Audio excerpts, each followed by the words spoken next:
Yo, guys, what's going on? Coach Jamie here, and I am so excited to have you here listening to my podcast, Make Time for Your Mind with Coach Jamie, where we will be talking about all things mindset, vulnerability, personal development, ways we can become better individuals. And sometimes in that process, we'll get heavy, sometimes we'll have fun, and sometimes I will be challenging your perspective. The goal, no matter what, though, is to leave you better than you were before you tuned in. So, with that being said, let's dive in.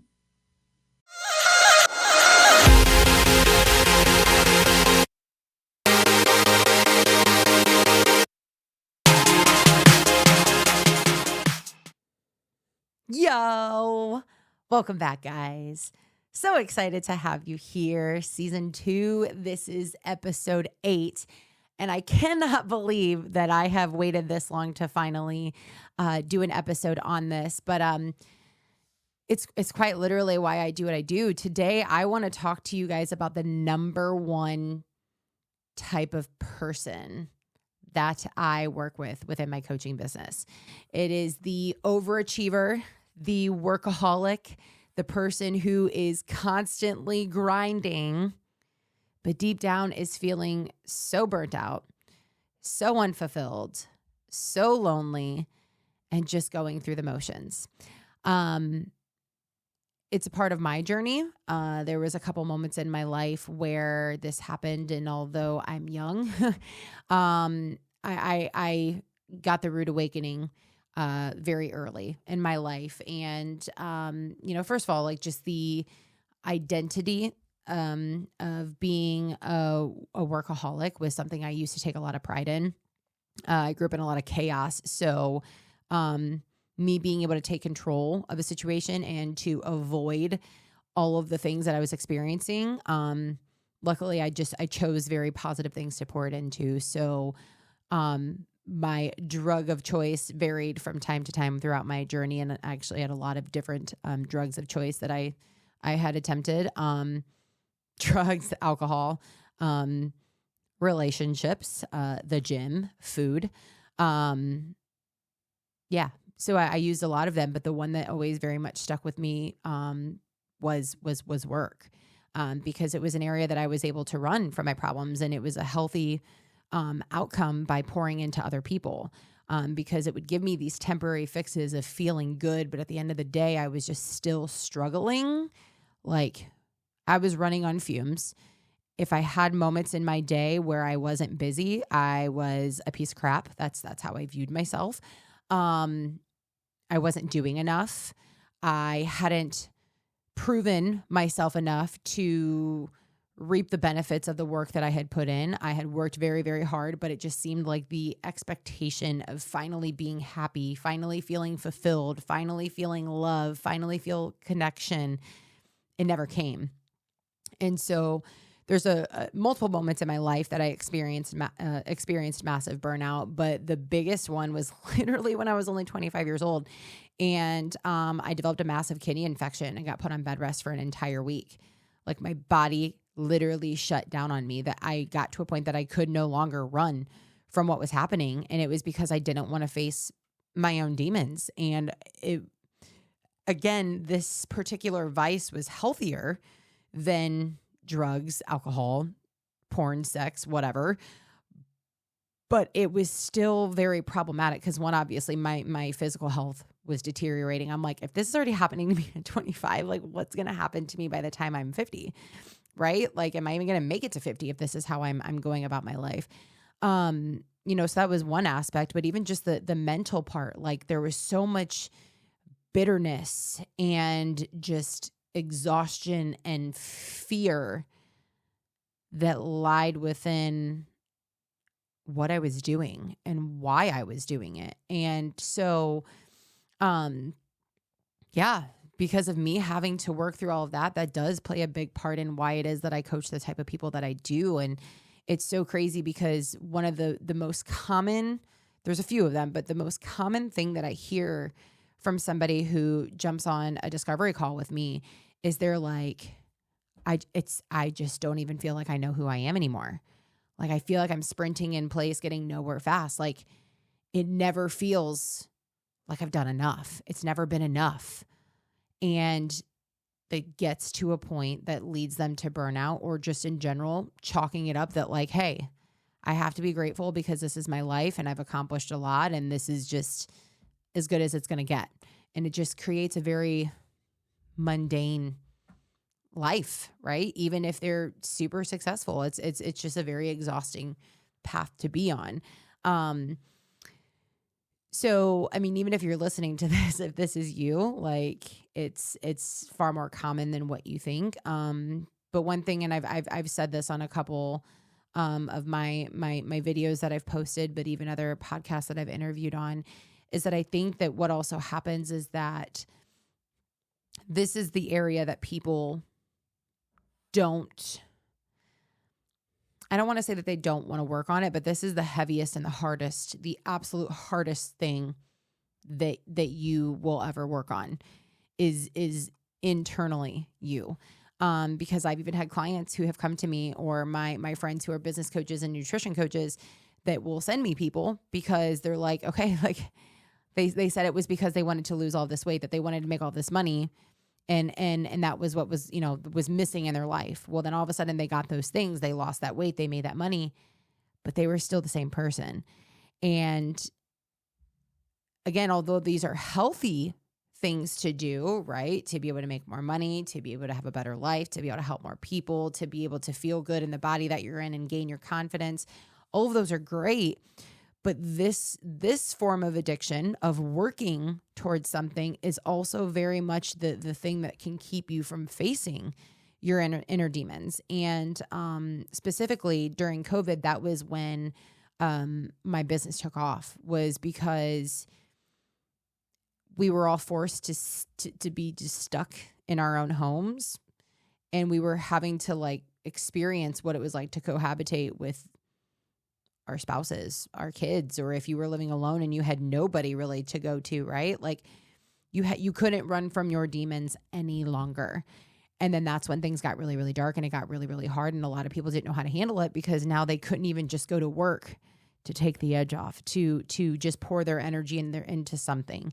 And so, it's such a complex thing, but it's something that, obviously in my world, because this is what I do, I see it every single day. And so moral of all of this is that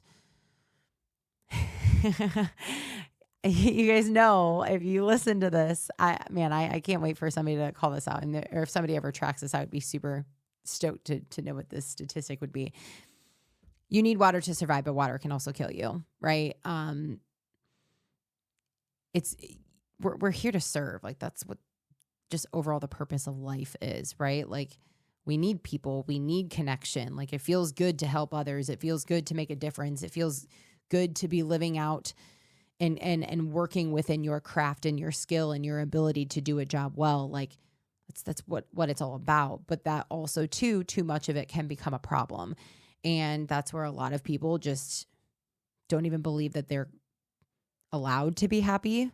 They almost feel ashamed that they aren't happy for the things that they have. And it's just a big soul check at the end of the day. So, yeah, all that to say, that's something that I very much dive in the trenches with my clients on, is how do we navigate that?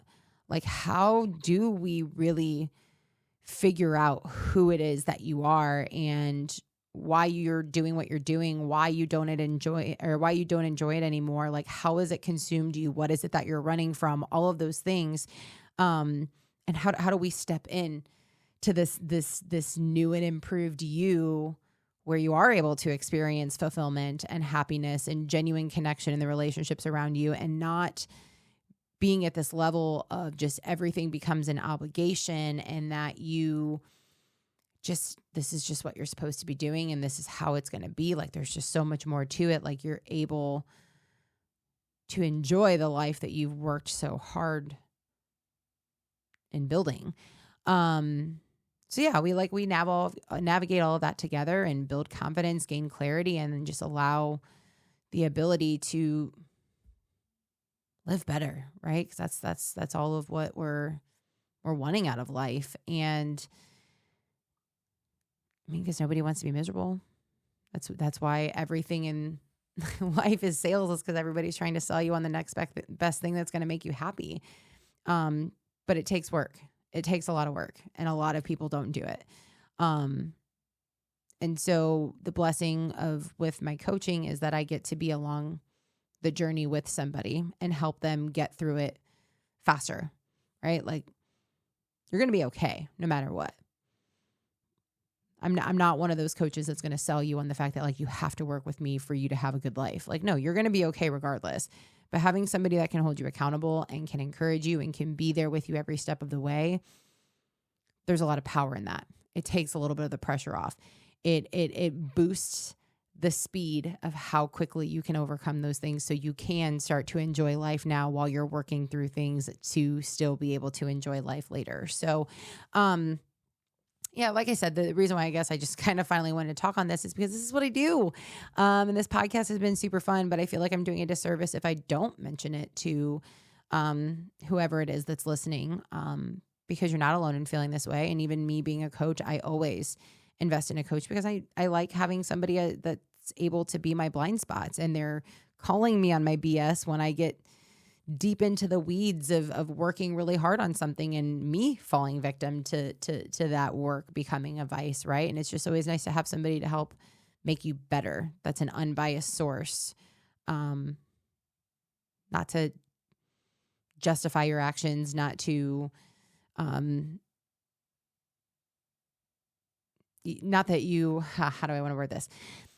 Because especially sometimes those people closest to you, they know you through a specific lens, and there's that emotional attachment that's there. And so their advice, their encouragement more times than not is biased because of their relationship with you. So I think it's just super nice to have somebody there in your corner that's just helping you grow and let you constantly show up as the best version of yourself. So I guess all that to say for this episode is that if you are somebody that's experiencing this vice being a problem, that you just feel like you don't know who you are anymore, you feel like you're just going through the motions, you're burning out, you don't feel like your life is as good as what you expected it to be for how hard you've worked for everything that you've had, I would love to give you the opportunity to book a discovery call with me. It's free to you, and it's just 30 minutes for us to kind of walk through the process of seeing what it is that you're going through, if I believe I'm somebody that can help you through that. And if not, being able to point you in the direction of somebody that maybe can. What that journey looks like is that you will fill out an application from me.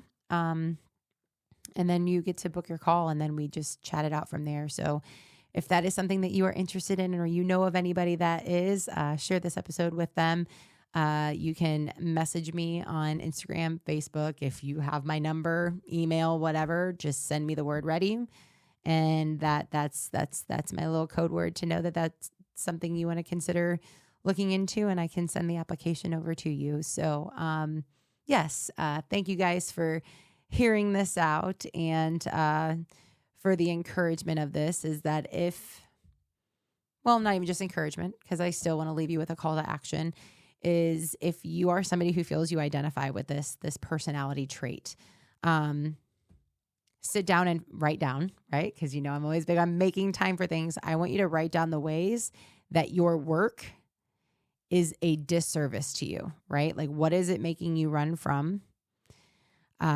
Even how have you taken it to the extreme where it is consuming you too much? Like, allow yourself to acknowledge what's actually even happening here. Because at the end of the day, you have to be aware of what's going on if you want to know how to try to take the next steps on how to fix it. So that's my call to action for you. As always, I appreciate you guys so very much. With love and encouragement, Coach Jamie out.